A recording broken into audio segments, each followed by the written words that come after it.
The rhetoric of the day was to kill the Indian and to save the man.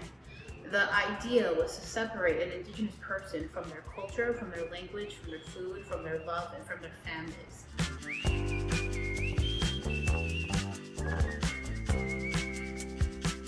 The Every Child Matters issue began in Canada, and it was regarding the boarding school experience.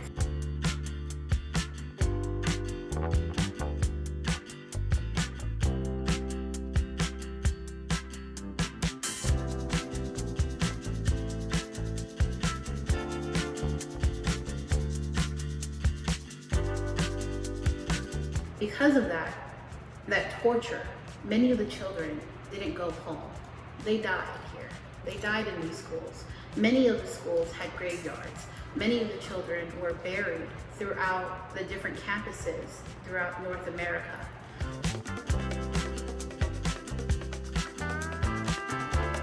It is really about repatriation. Repatriation is a very important word. That means something to do with a funeral, something to do with procession, something to do with a dead body. That is protected under certain federal laws.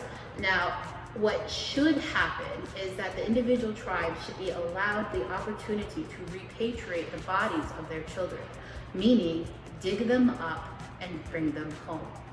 That movement pushes different governments and different faith-based organizations into doing what is morally correct.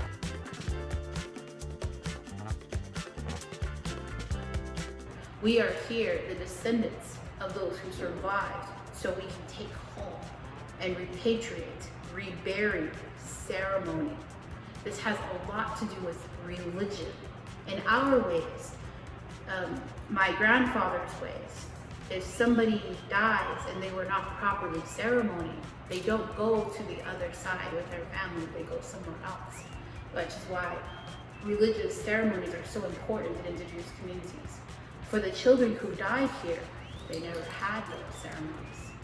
So there's the spiritual life of the child to take into consideration.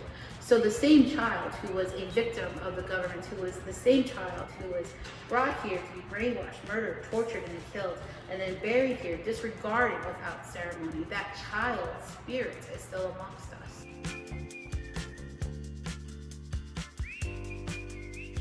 There's an initiative by Secretary Deb Haaland, and she is the Secretary of the Department of Interior here within the United States. And she is taking that initiative, bringing it throughout all the different areas in indigenous communities, so we can finally, once and for all, bring them home.